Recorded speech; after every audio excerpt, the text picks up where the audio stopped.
नमस्ते एवरीवन, मैं हूं अरस्तु एरिस्टोटल। आज इस अमेजिंग एआई के जरिए मैं समय की सीमाओं को पार करके आपसे साइंस और लाइफ की एक मीनिंगफुल जर्नी शेयर करने आया हूं। मैं एंशिएंट ग्रीस में पैदा हुआ था, जहां ना माइक्रोस्कोप्स थे, ना मशीन्स और ना ही मॉडर्न लैबोरेटरीज। फिर भी हमारे पास क्यूरियोसिटी थी, और यही क्यूरियोसिटी नॉलेज की सबसे स्ट्रांग फाउंडेशन होती है। मैं सिर्फ फिलोसोफर नहीं था जो किताबों में खोया रहता। मैं नेचर का स्टूडेंट था। मैंने प्लांट्स, एनिमल्स और ह्यूमंस को बहुत ध्यान से ऑब्जर्व किया, उनके शेप्स, बिहेवियर और फंक्शंस को कंपेयर किया। मैं ये समझना चाहता था कि लिविंग बीइंग्स ग्रो कैसे करते हैं, रिप्रोड्यूस कैसे करते हैं और सरवाइव कैसे करते हैं।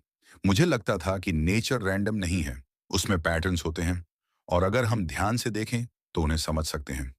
इन्हीं ऑब्जर्वेशन से मैंने लिविंग बीइंग्स को क्लासिफाई करना शुरू किया। मैंने लॉजिक और एविडेंस पर भरोसा किया। यही सिस्टमैटिक अप्रोच आगे चलकर बायोलॉजी की फाउंडेशन बनी। इसलिए हिस्ट्री मुझे फादर ऑफ बायोलॉजी के नाम से जानती है। लेकिन साइंस कभी एक इंसान या एक जगह तक सीमित नहीं रहती। नॉलेज तभी ग्रो करती है जब आइडियाज, कल्चर्स और जनरेशंस के बीच ट्रैवल करती हैं।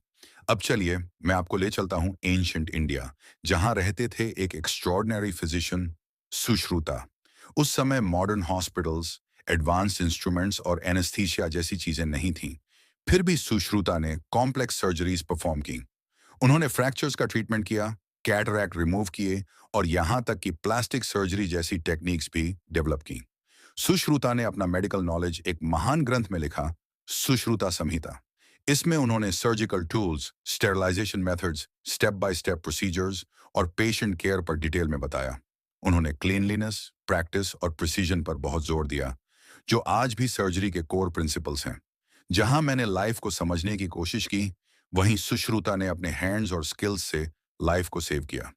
इसलिए उन्हें सम्मान दिया जाता है, फादर ऑफ सर्जरी। लेकिन हीलिंग सिर्फ सर्जरी तक सीमित नहीं होती। हेल्थ का मतलब सिर्फ डिजीज का ना होना नहीं है। और यही सोच हमें ले जाती है एक और महान इंडियन वैद्य की ओर, चरका। चरका का मानना था कि ट्रू हेल्थ बैलेंस से आती है। बॉडी, माइंड और लाइफस्टाइल, इन तीनों के बीच हार्मनी जरूरी है। उन्होंने सिखाया कि सही फूड, सही रूटीन और mental peace long term health के लिए बहुत इंपॉर्टेंट है। उनकी फेमस बुक चरका संहिता ने आयुर्वेदा को एक स्ट्रॉन्ग बेस दिया। इसमें डिजीजेस, डायग्नोसिस, मेडिसिन और फिजिशियन की एथिक्स तक सब कुछ बताया गया है।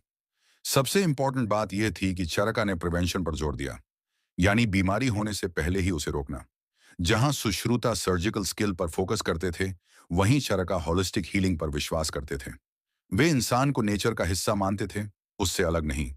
इसलिए उन्हें कहा जाता है फादर ऑफ आयुर्वेदा। जैसे जैसे समय आगे बढ़ा, साइंस ने नया रूप लिया। क्यूरियोसिटी वही रही, लेकिन टूल्स और पावरफुल हो गए। 17वीं शताब्दी के इंग्लैंड में मैं देखता हूं रॉबर्ट हुक को, जो माइक्रोस्कोप का इस्तेमाल कर रहे हैं। उन्होंने कॉर्क के एक पतले टुकड़े को देखा और उसमें टाइनी बॉक्स लाइक स्ट्रक्चर्स पाए। उन्होंने इन्हें नाम दिया सेल।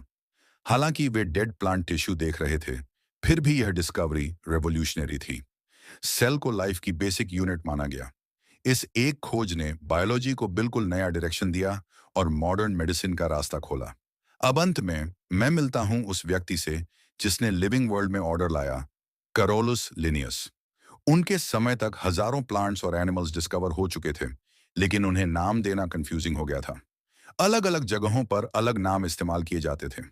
लिनियस ने इंट्रोड्यूस किया बाइनोमियल नोमेनक्लेचर, एक सिंपल और यूनिवर्सल सिस्टम।